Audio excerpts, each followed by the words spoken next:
English Plus Grade 5 Students Book Unit 6 Page 72-73. Саламатсыздар ма құрметті оқушылар, бүгінгі тақырыпта Vocabulary and Listening Learning Languages тақырыбы бойынша Exercise 1. Look at the languages quiz and complete the columns with the words in blue. Do you know the name of other languages in English?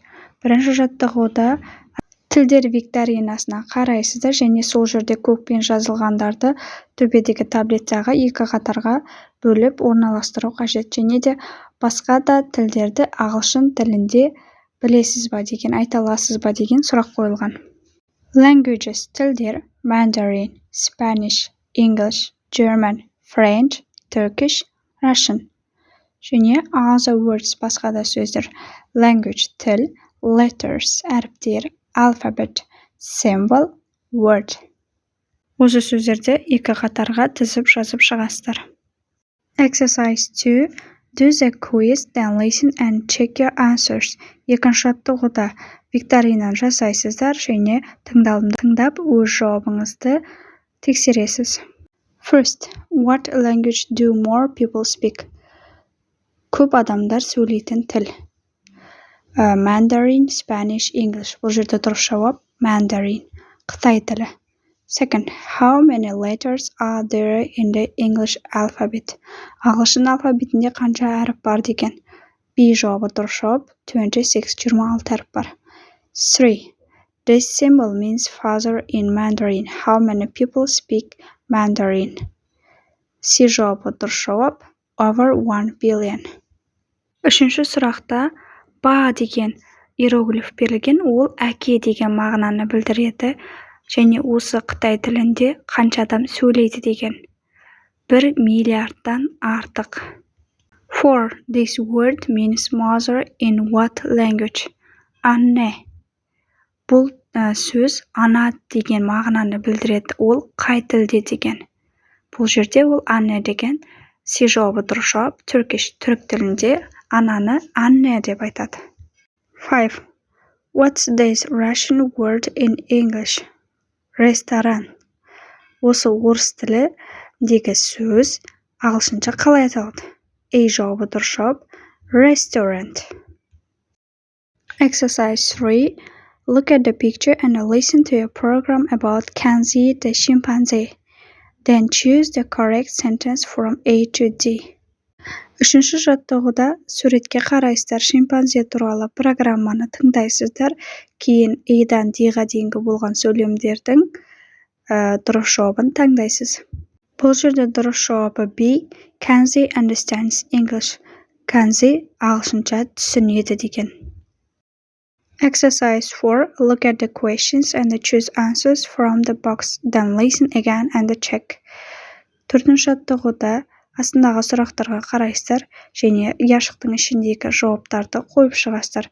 Кейін тыңдалымды тыңдап, қайтадан тексересіздер. First, where does Kenzie live? In the USA.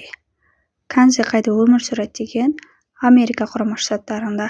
Second, do her teachers work in a zoo? No, they don't. 3. Does Kenzie speak English? No, she doesn't. 4. How does Kenzie communicate? With symbols.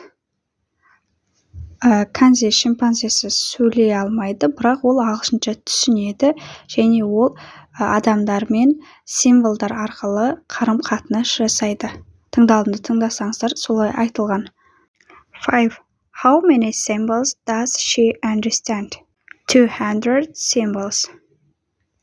Exercise 5. Activate, ask and answer the questions. 5-ші жаттығуда сұрақ қойып, сұрақтарға жауап бересіздер. First, what languages do you think are very difficult? Why? Қай тілдер өте қиын деп ойлайсыз? Не үшін?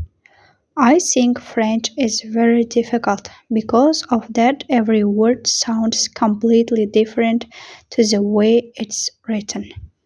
Немесе қай тіл сіз үшін қиын, соны жазасыз, не үшін қиын екен түсіндіріп кетесіздер. Second, which languages are interesting or important for you? Қай тілдер сіз үшін қызықты және маңызды? English and Chinese are interesting and important for me. Ағылшын және Қытай тілі қызықты және маңызды мен үшін деп жазасыз, немесе басқа да тілдерді жазуыңызға болады. 3. Say the English alphabet. Ағылшын алфавитін айтып шығыңыз. Ағылшын алфавитінде 26 әріп бар. Соны айтып немесе жазып шығасыздар. 4. What symbols are there on this page? Осы бетте қандай символдар бар деп тұр. The Mandarin symbol for father. Әке деген Қытай сөзі бар, ол да бір символ болып есептелінеді. Және де жоғарыдағы суретте бір баланың киімінің футболкасының суреті бар, сол жерде символдар берілген. On the boys t-shirt деп жазуларыңызға болады. Келесі бетте language focus, present simple question forms. Осы шақтың сұраулы формасын өтетін боламыз. Exercise 1. Listen to a conversation between Tina, Jake and their father. Match questions 1 to 5 with answers A to E. Then listen again and check.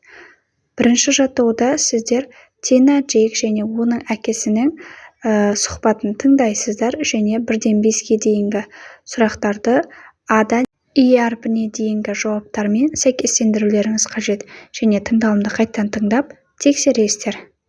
First, do you like Mandarin, Jake? First, B. Yes, I do. Second, Tina, do you like it? No, I don't. 3. Does your teacher speak English in class? 3A. No, she doesn't. 4. Do you understand her? No, we don't. Сендер оны түсінесіңдер ма? Жоқ, түсінбейміз. 5. Does she give a lot of homework? 5C. Yes, she does. Ол көп үй тапсырмасын бере ме? Я, солай. Exercise 2. Complete the table with the words in the box. Then check your answers in exercise 1. Екінші жаттығуда таблицаны яшықтағы сөздерді қою арқылы толықтырып шығасыздар және өзіңіздің бірінші жаттығудағы жауабыңызды тексеріңіз деген. Questions.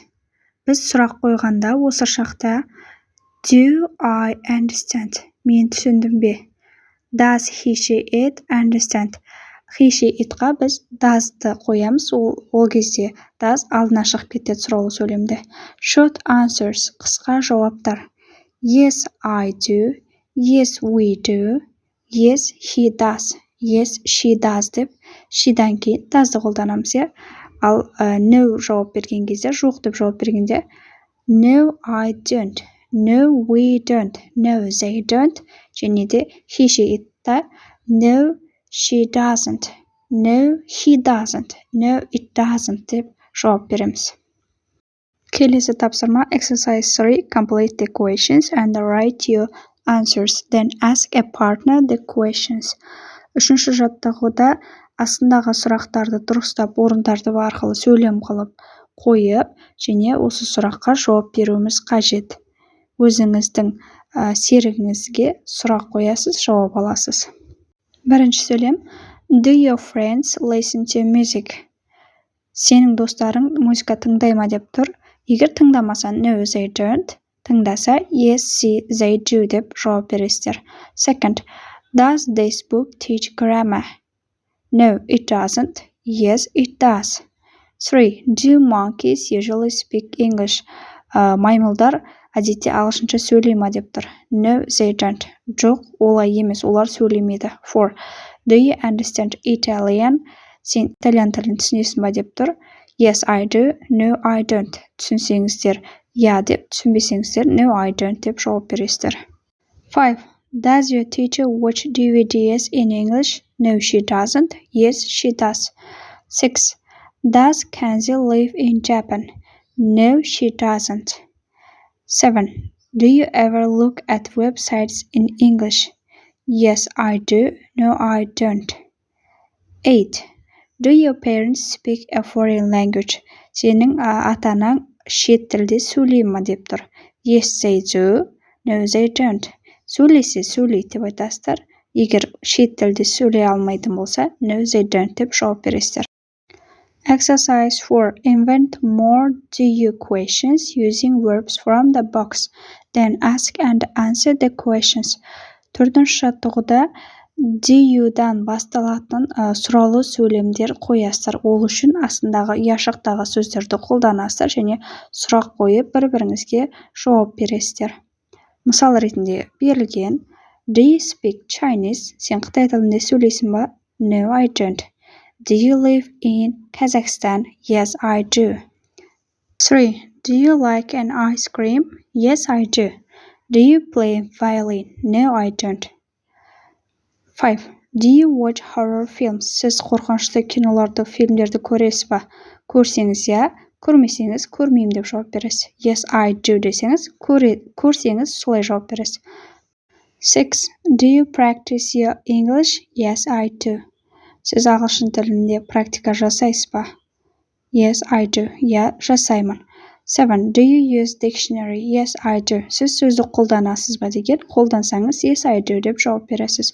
8. Do you go to school? Yes, I do. 9. Do you sing a song? Yes, I do. 10. Do you make plans for your weekends? No, I don't. 11. Do you wear glasses?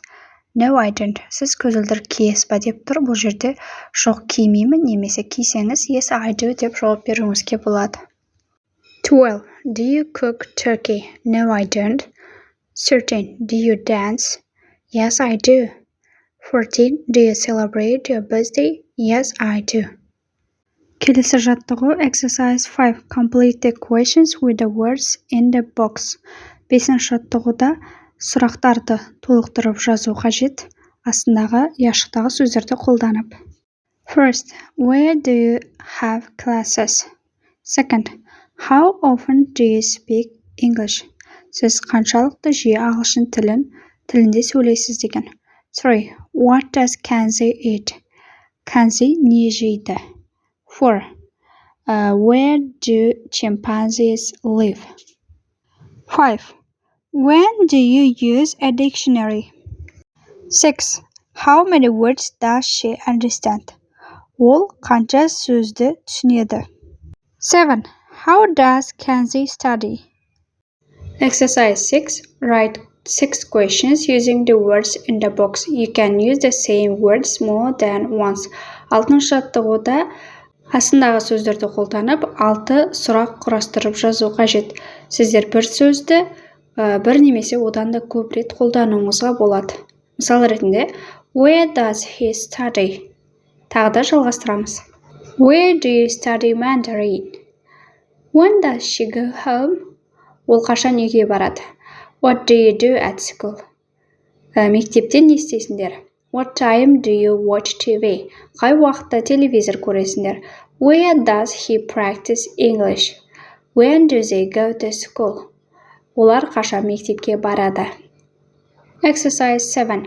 Order the words to make questions. Think of your answers. 7-ші жаттығуда шатасып кеткен сөздерді дұрыс орын тәртібіне қою арқылы сұраулы сөйлем құрастырып жазу қажет. Және соған жауап та жазуыңыз қажет.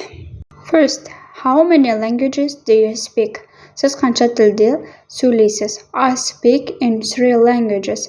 Мен 3 тілде сөйлеймін, немесе қанша тілде сөйлейтініңізді жазуыңызға болады өзіңіз. Second, do you use websites in English? No, I don't use websites in English. 3. How often do you have English classes? Сізде қанша сағат ағылшын тілі болады деп сұраған. I have English classes 3 times a week. Аптасына 3 рет бізде ағылшын сабағы болады. 4. Where do you study at home? I study at home in my room. 5. Do you read English books? Сіз ағылшынша кітаптар оқисыз ба? No, I don't read English books. 6. How often do you watch TV programs in English? I don't watch TV programs in English. Егер сіз ағылшынша телеграмда программалар көретін болсаңыз, Yes, I watch TV programs in English деп жауап беруіңізге болады. 7. What time do you finish your homework? I do my homework for 2 hours. Сіз қандай уақытта үй жұмысыңызды дайындап бітесіз деген, мен үй жұмысымды 2 сағат бойы жасаймын деген, немесе сіз өзіңіз қанша сағатта бітесіз, соны жазуыңызға болады. 1 сағат па, 2 сағат па? Exercise 8. Activate, ask and answer the questions from exercise 7. 8-ші жаттығуда 7-ші жаттығуда сұрақтарды қойып, оған жауап беруіңіз қажет. Біз 7-ші жаттығуда сұрақ қойып, кейін жауабын да беріп кеттік. Сондай 7 мен 8-дің тапсырмасы бірдей болып тұр. Тапсырмалар осымен аяқталды. Сабақ сіздерге пайдалы болған болса, каналға тіркеліп, лайк басып, комментарий жазуды ұмытпаймыз. Назарларыңызға рахмет. See you soon.